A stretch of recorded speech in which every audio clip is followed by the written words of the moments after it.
Friday World Economic News. Are you ready and willing? Let's go. Seeking Alpha. Michael Pettis writes a brilliant article that I'm going to introduce all the way through this World Economic News. It's entitled The Rough Politics of European Adjustment, and it starts: if Europe is going to resolve the current crisis in an orderly way, it is going to have to move very quickly, not just for the obvious financial reasons, but for much narrower political reasons. I am pretty sure that the evolution of European politics over the next few years will make an orderly solution progressively more difficult. There will be more. But we're going to go to the Wall Street Journal and guessing at Euro breakup costs by Katie Martin, who writes, nobody is really insisting that the euro will have to break up or even how that would work, but everyone agrees that it would be truly ugly. When the Greece mess first blew up, the whole idea was generally seen as so outlandishly unlikely that economists and market watchers were unwilling to talk about it publicly. But no longer, over the past couple of weeks, investors have started openly talking about it as real, if unlikely, possibility. Now financial experts are actively working out how it would work. This is the breakup of the euro that we're talking about. Scarily enough, it cannot be 100% ruled out. Either the Eurozone grows closer together with some sort of fiscal union and legal limits on members' government spending, or it starts to splinter, with the weaker members booted out or the stronger members going it alone. That was the Wall Street Journal. So back to Pettis, who says, for example, Wolfgang Munchau, who I've quoted, has an excellent article link in the Financial Times in which he concludes the Eurozone is manoeuvring itself into a position where it confronts the choice between two alternatives which are considered unimaginable, which are fiscal union or breakup. It's getting to be a pretty clear-cut dichotomy. Obviously, I think he's right, says Pettis, but I would add that the window for that choice is a small one. If Europe doesn't move quickly, within 2 or 3 years, it probably will be very difficult, if not impossible, to engineer fiscal union. By then, domestic politics are likely to be too unstable for the European political elite simply to arrange union over the heads of the citizenry. Unless, of course, they know about Klein and the shock doctrine, but that's another story.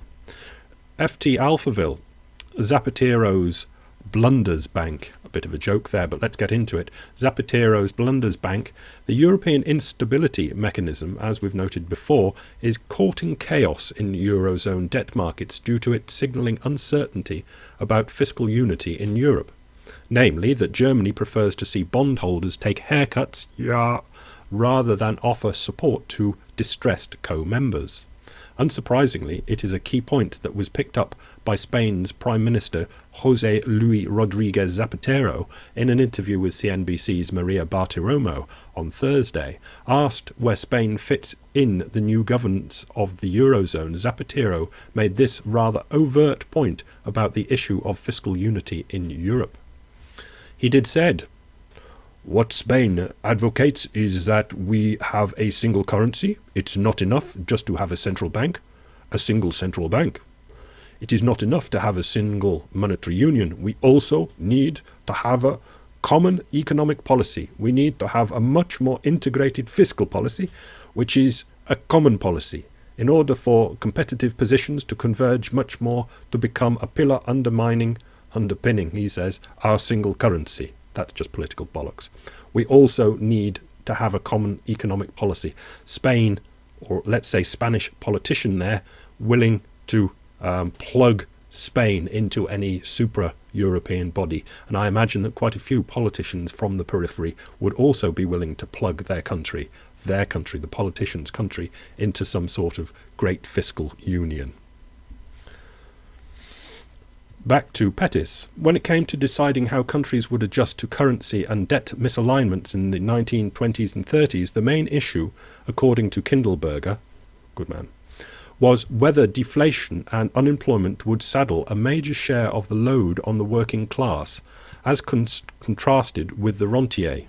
He goes on, Keynes observed in 1922 that the choice between inflation and deflation comes down to the agonizing outcome of a struggle among interest groups. This is class struggle, pure and simple. If you noticed carefully on the end of one of those MMT conference videos, it was Billy Blogg Mitchell said that he advocated the euthanasia of the rentier class. This is a class struggle. Some people know it, some people don't. At the end of this, you might know more about it if you pay attention. New York Times, the opinion page, Too Big to Succeed, by Thomas Hoenig. He's head at Kansas Fed, I think. Writes, the world has experienced a severe financial crisis and economic recession. The Treasury and the Federal Reserve took actions that saved businesses and jobs and may very well have saved the economy itself from ruin. Still, the public seems ungrateful, expressing anger at these institutions that saved the day. Why?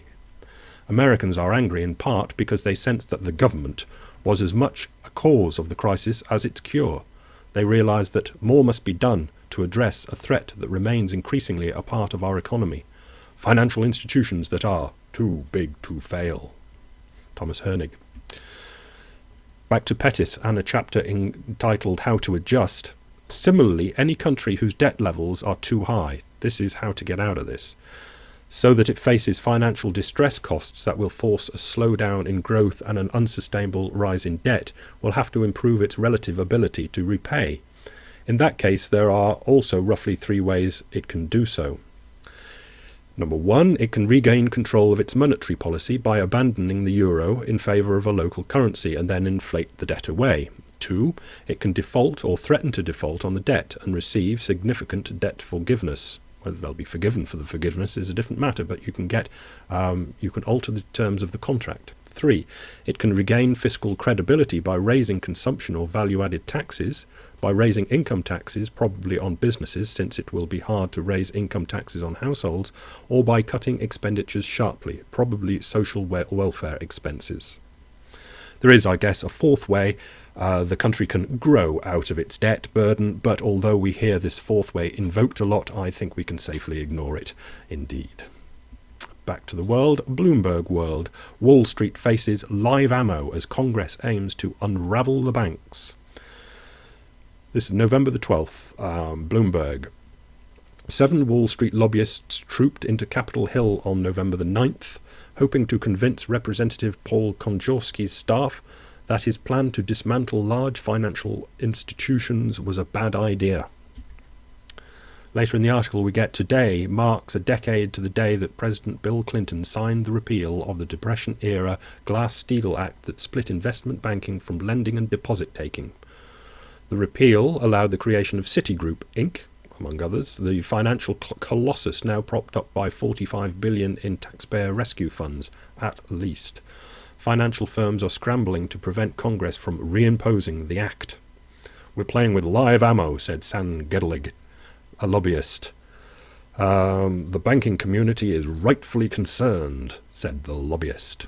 Later we get Senator Bernie Sanders of Vermont Independent would give Treasury Secretary Timothy Geithner 90 days to come up with a list of banks, hedge funds and insurance companies deemed too big to fail. Then Geithner would have 1 year to break them up. The proposals are a turnaround from 10 years ago when Clinton signed the Gramm-Leach-Bliley Act. It gave rise to financial conglomerates active in retail banking, insurance, stock brokerage and proprietary trading. And later, Phil Gramm, the former Republican senator from Texas, who co-wrote the act that undid the Glass-Steagall, said, "I've never seen any evidence to substantiate any claim that this current financial crisis had anything to do with Gramm-Leach-Bliley. In fact, you couldn't have had the assisted takeovers you had. More institutions would have failed," said Gramm. Gramm is now vice chairman at the investment bank division of UBS AG, Switzerland's biggest bank. Yeah. Back to Pettis and a chapter entitled Who Pays? It is through the political process that the costs of adjustment will be assigned to the different groups. Through the political process The cost of adjustments will be assigned, and when the costs are likely to be so high, which they are, the squabbling over this assignment of the costs will likely be brutal. In order to see how, let's go through the distribution of costs, and there's a list intelligently put together of how the costs could or would be distributed. Number 1, abandoning the euro and devaluing imposes much of the burden on creditors whose assets would be redenominated. These may include the wealthy, but because they know this, we will probably see significant flight capital as they liquidate assets and take them out of the country. Foreign banks who have lent to the redenominating country will also take big losses. This may sound invidious, but although an approach in which foreigners bear a disproportionate share of the pain may not be fair, it certainly is convenient. And we'll be back to go on to the other numbers. But for the moment, we've got Business Insider's cluster stock and who's having a go at the Fed's disclosure of where it lent money during the crisis. And the largest loan given through the Federal Emergency Loan Program during the crisis was an astounding $47.942 billion given to Barcap on September 18th, 2008. Barclays Capital took $48 billion. Morgan Stanley got also $48 billion as an overnight loan a few days later. Incredible. $48 billion for Barclays Capital. Okay, back to Pettis. Number 2, forcing down labour costs through unemployment, that's what's happening in Greece and Ireland, puts the bulk of the burden on workers and the lower middle classes, especially non-unionised workers. Other forms of deflation hurts borrowers, including small businesses and mortgage borrowers. 3 is trade barriers may be impractical within Europe, at least before abandoning the euro, but to the extent that they are imposed, they force domestic consumers and foreign producers to bear the cost of the adjustment. Remember, however, that local households comprise both domestic consumers and domestic workers, so the real impact on household income may be positive if trade barriers are expansionary for employment, which they usually are in diversified deficit economies. The question is which households. The unemployed working class may benefit, while the struggling middle classes may get hurt. Back to the real world and Business Insider again. Deutsche Bank and Credit Suisse were the top 2 beneficiaries of the Fed mortgage buying. This is more disclosure. This is what we do know. The Fed purchased $293 billion worth of mortgage-backed securities from Deutsche Bank and $287 billion from Credit Suisse. Rounding out the list, the top 6 with significantly less MBS bought by the Fed was Morgan Stanley, Citi, Merrill Group and Goldman Sachs. Around $300 billion in MBS bought from Deutsche Bank and $3 billion-ish from Credit Suisse. Wow. Back to Pettis. Number 4, inflation hurts everyone on a fixed income. Middle-class people with savings, pensioners and non-unionised workers are usually the ones hurt the most. 5, default and debt forgiveness places the adjustment cost on lenders, and this context especially on lenders to the sovereign borrower. Again, it's worth remembering that if a disproportionate share of the lending comes from foreigners, they absorb a disproportionate share of the costs. That's what we said yesterday. Cut Ireland loose and Germany just takes care of its problems that it would have with its own banks. Back to the real world, the market ticker, if you can call Carl Denninger the real world. And are the banks insolvent? Question mark, with a bit of a giggle probably. Fair question given this, and Carl's having a go at the data out of the Fed. Look at the face value of what they posted as collateral. These are for the overnight loans, presumably, and the longer loans. 127 billion, or in one case 185 billion, just to borrow 15 billion. What was being posted there? That's, given as collateral.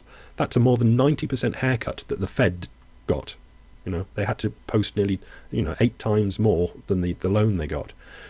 That's a fairly clear declaration by the Fed that these assets were worth no more than 15 billion, right? After all, that's the credit they got when posting their collateral. Okay, so we get 2 immediate questions. What was that? And at what value was that carried on the balance sheets at the time, before it was given to the Fed? And where is it now? And at what value is it being carried at today on the balance sheets of the banks that are holding it? Good question. Whoa, it must be running long. I've had to restart the camera again. So we're on to number 6, Pettis. Raising consumption and value-added taxes hurts consumers, mainly the middle and working classes, since the poorer you are, the higher consumption is as a share of your income, while raising income taxes on businesses puts the pain of adjustment on businesses, especially small businesses who often aren't able to protect themselves. Finally, cutting fiscal expenditures mainly affects the middle classes, medical and education, etc., and the working classes and the poor, like is happening in Ireland and Greece, where social programmes are being cut. Note: The Telegraph, Co-UK, Spain and Ireland turn to privatisation. Spain and Ireland are set to launch large-scale privatisation programmes as they fight to preserve market faith in their turnaround plans. Where have we heard that before? Anywhere the IMF has been, as I remember. We'll finish the Pettis thing. It's politics, not economics. I'm not suggesting that politics will get nearly as crazy or as radicalized as they did in the 1930s. There are much more robust mechanisms today for transferring and sharing adjustment costs, and I hope, we learned enough from the 1930s to recognize that asking one side or the other to pay all the costs is not likely to be good for anyone. But it's hard to imagine that the kinds of disruptive political sectarianism that we saw in some European countries as recently as 20 or 30 years ago cannot revive. These are political decisions, very tricky political decisions.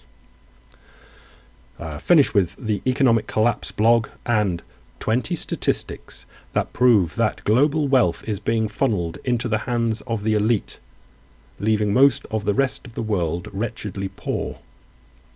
These are political decisions. Politicians do the will of the people. So get willing. Have a good weekend. Bye.